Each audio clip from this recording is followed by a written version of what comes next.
The sun was setting, casting a soft glow across the city streets as a black woman stepped out of her luxury car and walked toward the tall glass building of one of the most prestigious banks in the area. She looked confident, dressed in an elegant dark suit that matched her polished shoes. To anyone passing by, she looked like someone who belonged in this world of wealth and influence. But what no one knew was that this woman wasn't just an ordinary customer. She was a millionaire, with business connections and influence that stretched across industries. Today, she was here for a simple task: to open a new account at the bank. It was a bank that boasted about its high-end services, a place where only the wealthy and influential would usually go. As she entered, the polished marble floors and grand chandeliers made her feel the weight of the establishment's reputation. She walked up to the front desk, where a middle-aged man stood behind the counter, typing away on his computer. The man looked up briefly, scanning her outfit, and without any real greeting, his eyes narrowed. His gaze lingered on her for a moment too long, and it was clear that something in his demeanor was off. He stood up, his movements stiff and formal, with a slight hesitation in his voice as he asked, "How can I help you today?" She smiled politely, keeping her composure. "I would like to open a new account," she said, handing him her identification. The man took her papers, his eyes flicking over the details. As he glanced down at the ID, a look of surprise crossed his face. He quickly returned to typing on his computer, not even bothering to make eye contact. He paused for a moment, tapping his fingers on the desk as though thinking. Then, with a forced smile, he said, "I'm not sure if we have the services you're looking for. Maybe another branch might be a better option." His words felt dismissive, and his tone was colder than necessary. The woman could feel the subtle bias in his voice, like he was already making assumptions about her financial status, despite her high-end appearance. It wasn't the first time she'd experienced this kind of treatment, but that didn't make it any easier to ignore. She knew the type of people who often look down on others based on nothing but assumptions, and she wasn't about to let this one get away with it. She stood there for a moment, processing what had just happened. His attitude wasn't just impolite, it was condescending, as though she didn't belong in this part of the world. He hadn't even looked at her credentials properly or made any effort to understand who she really was. He was already making up his mind about her, based on nothing more than the color of her skin and the way she dressed. But instead of reacting immediately, she decided to stay calm. She wasn't here to argue or fight. She knew that, sometimes, the best way to win was not to get caught up in someone else's narrow view of the world. She kept her smile, thanked him, and told him she'd think about her next steps. She turned around, walking out of the bank without another word. As she stepped into the street, the doors closing behind her, she knew this wasn't over. She had no intention of letting his treatment slide. She could already tell that this manager had no idea who he was dealing with. As the woman walked away from the bank, her mind was racing, but she didn't allow herself to show any frustration. She kept a steady pace, her heels clicking against the pavement as she moved through the bustling city streets. The noise of traffic and the chatter of pedestrians felt distant, as if she were in her own world, still processing the encounter with the bank manager. She had experienced similar situations before, where people underestimated her based on assumptions or prejudice. It wasn't something new, but it was something she was tired of. This time, however, she didn't feel angry. She felt something different, something deeper. A quiet determination started to grow inside her, the kind of determination that only came when someone realized they had been treated unfairly, and they knew they had the power to do something about it. She had always been calm in the face of challenges, but this time was different. She wasn't just upset about the rude behavior of one man. She was upset for every person who had ever faced this kind of treatment. She thought about how many others might have left that bank, feeling small or unworthy, just because of how they were treated. But she wasn't going to be one of those people. Her mind began to work, putting together a plan. She was no stranger to the power of influence and the impact of her voice. In her years of building her career, she had seen firsthand how public opinion could move mountains. She didn't have to raise her voice in anger. Her actions, her determination, would speak louder than any words ever could. The world was changing, and people were starting to listen, but it was up to her to make sure her story was heard. She pulled out her phone and started to search for the bank's customer service number. She knew the process of making complaints, and she was determined to make sure that her experience wasn't dismissed as just another bad day. She wasn't just going to forget about it. She wasn't going to let the bank continue operating as if nothing was wrong. If she wanted to see real change, she would have to take action. But she also knew she had to be smart about it. Instead of rushing into a confrontation, she decided to give herself some time to think. She needed to gather the right information, the right proof. A well-prepared approach would have more power than an emotional reaction. She began making calls to some of her colleagues, people she knew had experience in dealing with corporate issues like these. They agreed with her. This wasn't just about one bad manager. It was about a pattern of behavior that needed to be addressed. She felt a wave of confidence settle over her. She had all the tools she needed to make a real impact. She would expose the flaws in the bank system, not with force, but with a well-thought-out plan that would leave them no choice but to listen. The next few days would be filled with research, phone calls, and documentation. But she knew she was ready. The woman had come to a realization. Sometimes, the most powerful way to fight back wasn't by raising your voice or seeking immediate revenge. It was by quietly plotting a course of action that would ensure justice and make sure that no one else would ever feel the way she had been made to feel that day. Over the next few days, the woman worked tirelessly to gather information. She started by writing down every detail she could remember from her interaction with the bank manager, even the small moments that seemed insignificant at first. The way he had barely glanced at her when she walked in, the quick assumptions he had made about her just by looking at her appearance, and how quickly he had dismissed her. Every detail mattered now. She knew she couldn't let this moment go unnoticed. She spent time researching the bank's policies, looking for any signs of misconduct or history of similar complaints. As she sifted through articles and customer reviews, she found several accounts of people who had faced discrimination or had been treated unfairly by the same bank. It was clear that this wasn't an isolated incident. This was a pattern that needed to be addressed. But she didn't stop there. Using her network, she reached out to a few trusted friends who worked in the legal and corporate world. They agreed to help her look into the bank's practices. One of her contacts even sent her a few documents that revealed internal complaints from employees who had witnessed the bank manager's behavior firsthand. Some had even left the bank because of the toxic environment he had helped create. It wasn't just about getting revenge anymore. It was about making sure the bank faced the consequences of their actions. The woman realized that she had a responsibility to speak up for others who might not have the means or the confidence to do so. If she didn't take this opportunity to shine a light on what was happening, who would? While she continued her investigation, she also took some time to reflect on her own approach. She knew she had to be patient and strategic. She wasn't going to let herself be led by anger. She had seen too many situations where people had acted impulsively, only to see their efforts backfire. This wasn't about getting a quick apology or making a loud statement. This was about creating change, and that meant taking the time to do things the right way. She gathered her evidence and made sure everything was organized. The legal documents, the testimonies, and the reviews. Everything was laid out in a way that would make her case irrefutable. She even took screenshots of the bank's social media pages, where she could see how they portrayed themselves as an inclusive and welcoming institution.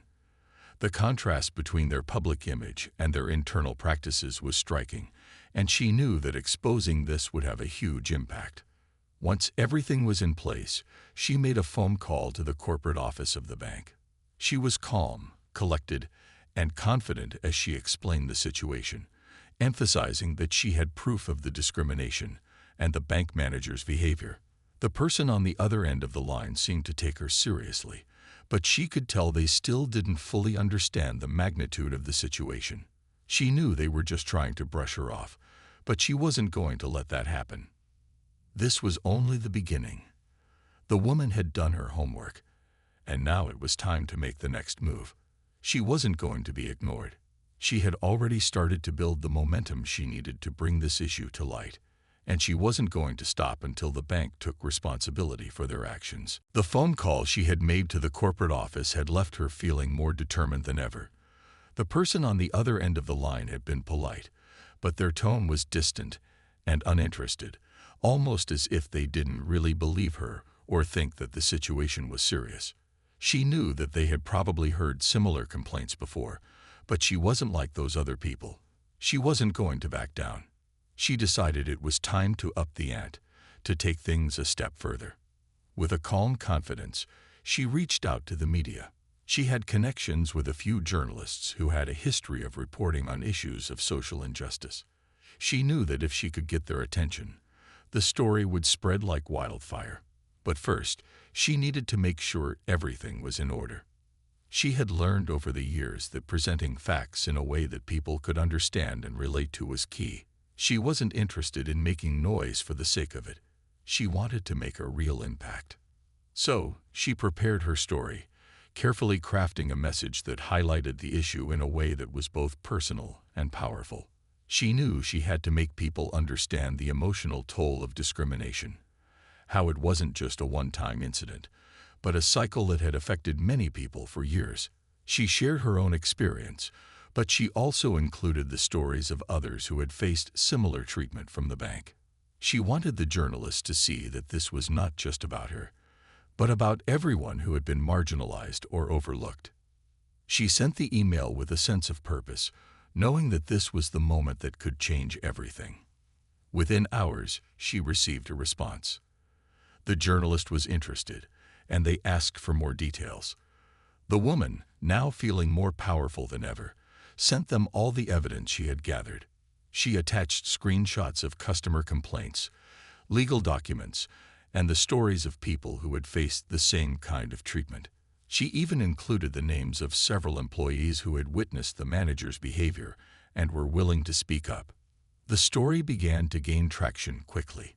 What started as a small complaint was now turning into a public outcry. People on social media began sharing their own experiences, using hashtags that highlighted the bank's unfair practices. It wasn't long before the story hit the news, and the bank found itself in the spotlight, facing scrutiny from all sides. The woman watched as the situation unfolded, her heart racing with a mixture of excitement and satisfaction. She had done it. The bank, which had once treated her like she didn't matter, was now the one in the hot seat. She knew that the damage to their reputation was only just beginning. Every time someone shared the story, every time a new article was published, the pressure on the bank grew stronger. She wasn't done yet, though. She knew the real work was just starting. She had taken the first step by making sure that the bank could no longer ignore her. But now, it was time to make sure that the people responsible for the discrimination were held accountable. She wasn't just looking for an apology, she wanted change. And this time, it wasn't just about her. It was about making sure that no one else would ever have to experience the same kind of treatment she had faced. As the news about the bank began to spread, the woman felt a mix of anticipation and disbelief. She had expected some level of attention, but she hadn't anticipated how quickly the situation would escalate. It was one thing to speak up and demand fairness, but it was another thing entirely to see the impact of those words ripple across the city and even beyond. Social media had exploded with messages of support for her, with people rallying behind her story.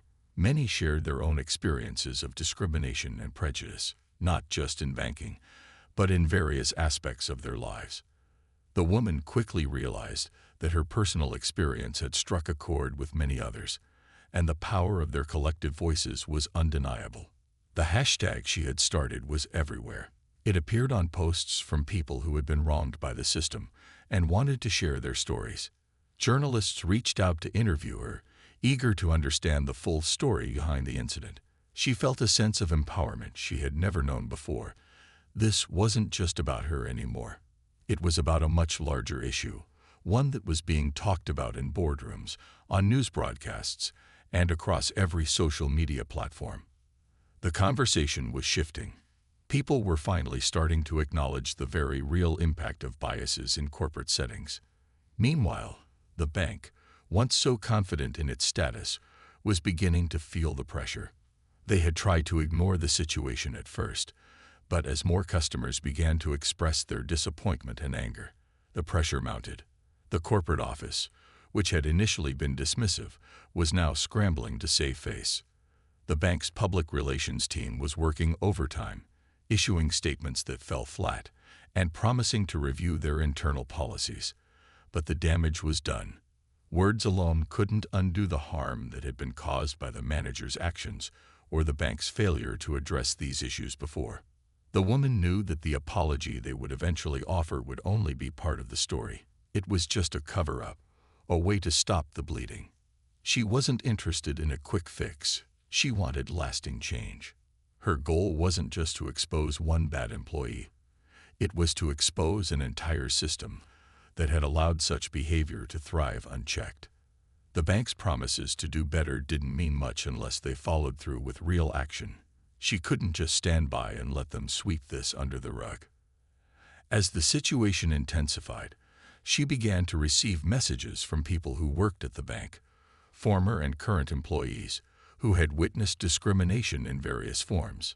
Some of them felt trapped, afraid to speak out for fear of losing their jobs, but they offered their support privately. One even confided that they had seen the manager act this way before, not just toward her, but toward others as well. This only fueled her resolve. She wasn't just going to expose one instance of discrimination. She was going to shine a light on a culture of unfair treatment that had been allowed to fester for too long. The woman's story had become a symbol for many.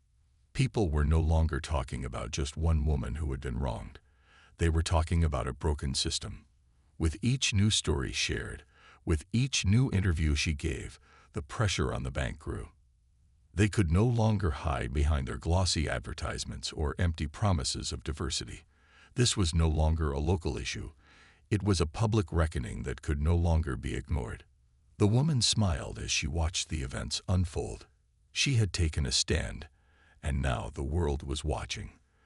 The bank might have thought they could dismiss her with a few polite words and a quick apology, but they were about to realize that this was just the beginning. The phone call from the CEO of the bank came sooner than she had expected. She was sitting at her desk, reading through some of the latest social media posts that were flooding, and when her phone buzzed with an incoming call. The number on the screen was unfamiliar, but something told her this was no ordinary call. She picked it up, her heart racing with anticipation. "Hello," she answered, her voice steady but curious. "Good afternoon," came the voice on the other end, smooth and professional. "This is Nathaniel Clark, the CEO of Bank Name. I'm calling in response to the incident at our branch. I wanted to personally apologize for the behavior you encountered, and I assure you that we are taking this very seriously." For a moment, the woman simply listened, trying to gauge his sincerity. She had received plenty of apologies over the last few days from various spokespeople, but this one felt different. The tone in his voice was calm and formal, but there was something beneath it, an urgency perhaps, or a sense of trying to regain control of the situation. He wasn't dismissing her, but she also knew that an apology alone wouldn't resolve the issue. "I appreciate your call, Mr. Clark," she said, keeping her tone polite but firm. "But words are not enough. Your bank has allowed this kind of behavior to go unchecked for far too long. It's not just about one bad employee. It's about the culture within your institution. I'm not interested in empty promises." There was a pause on the other end. She could almost hear the CEO's thoughts as he processed her response. She wasn't going to let him off easy. The bank had treated her with disregard, and now she was going to make them face the consequences. "I completely understand your frustration," Nathaniel Clark continued, his voice softer now. "I assure you, we are committed to resolving this situation. I'm already working with our legal and human resources teams to investigate the matter thoroughly. I would like to offer you compensation for the inconvenience and the distress this situation has caused." The woman thought for a moment, weighing her options. She wasn't after money. It wasn't about compensation or an apology. She had everything she needed to move forward without that. What she really wanted was for the bank to take real action, to ensure that no one else would ever have to face the same treatment she had. "Mr. Clark," she said, her voice steady, "I want more than just compensation. I want to see your bank implement real changes. I want your employees to understand that this behavior is unacceptable. I want to see diversity and inclusion training across all branches, and I want to know that something will be done to ensure this never happens again." There was silence for a moment as the CEO processed her words. Then he spoke, his tone more serious than before. "You have my word that we will take all necessary steps to address these issues. I'll personally oversee the process to ensure that everything is handled appropriately. I will also be issuing a public statement acknowledging the situation and the steps we are taking to make things right." The woman's heart raced with a mix of relief and resolve. She wasn't done yet, but this was a good start. The CEO was acknowledging the severity of the situation, and he was promising action. But she knew that words were only the beginning. What mattered now was whether the bank would truly follow through with their promises. "Thank you for your time, Mr. Clark," she said, her voice cool and calm. "I'll be keeping a close eye on what happens next. I expect real change, not just lip service." The call ended, and the woman sat back in her chair, letting out a breath she hadn't realized she had been holding. The ball was now in the bank's court. She had made it clear that she wasn't going to back down. Her next steps would depend on how the bank responded. She wasn't just hoping for change. She was demanding it. The days following her conversation with the CEO were a blur of activity. She continued to monitor the situation, watching as the bank's public relations team scrambled to release statements and shift the narrative. At the same time, she kept a close eye on the news, social media, and the growing public discussions about the incident. People were still talking about the story, and with every passing day, the pressure on the bank was mounting. The woman knew she had reached a critical point. This was no longer just about getting an apology. It was about ensuring real change. It wasn't long before the bank's legal team contacted her. They wanted to schedule a formal meeting to discuss the situation and outline the next steps. She agreed, knowing that this was her opportunity to make sure they followed through with their promises. The meeting was set for a few days later, and she prepared herself thoroughly. She made sure to bring all the evidence she had gathered, from testimonies to customer complaints, legal documents, and the media coverage of the situation. She wasn't going into this meeting without the facts at her side. When the day of the meeting arrived, she walked into the bank's corporate office with a sense of purpose. The legal team was waiting for her in a sleek, glass-walled conference room. They greeted her politely, but she could see the unease in their eyes. They knew that they were under scrutiny, and they were eager to resolve the issue in a way that would protect the bank's image. But the woman wasn't there to play their game. She was there to ensure that this was the last time anyone had to face the kind of treatment she had endured. The meeting began with the bank's lawyer explaining the steps they had taken to investigate the incident. They'd promised that the bank was committed to resolving the issue and preventing similar situations in the future. But the woman wasn't satisfied with their assurances alone. She wanted concrete actions, something that would show they were truly serious about making change. "I've heard the promises," she said, her voice firm and calm. "But I need more than words. I need to see real steps being taken. It's not just about training your employees or issuing a public statement. You need to create policies that actively promote equality and prevent discrimination from ever happening again." The legal team listened carefully, nodding in agreement, but she could tell they were trying to figure out how to address her concerns without damaging the bank further. She wasn't about to let them off the hook, though. "I'm not asking for a one-time fix. I'm asking for long-term change," she continued. "This needs to be part of your company's culture. I want to see you put in place a system for reporting discrimination that's accessible to everyone, not just the people who already have power. I want to see mandatory diversity and inclusion workshops for all your employees, not just a few select people." The conversation went back and forth, with the legal team promising to take her suggestions into account. But the woman could sense they were trying to negotiate the least they could do in order to resolve the situation.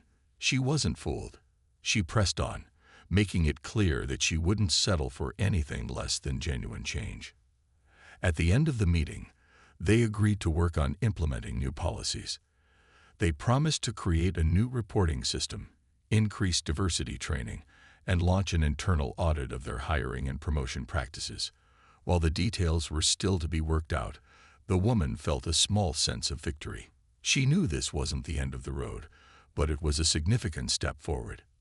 As she walked out of the building, she couldn't help but feel a sense of accomplishment. She had held her ground, demanded real change, and had managed to get the bank to commit to doing the right thing. But she also knew this was just the beginning.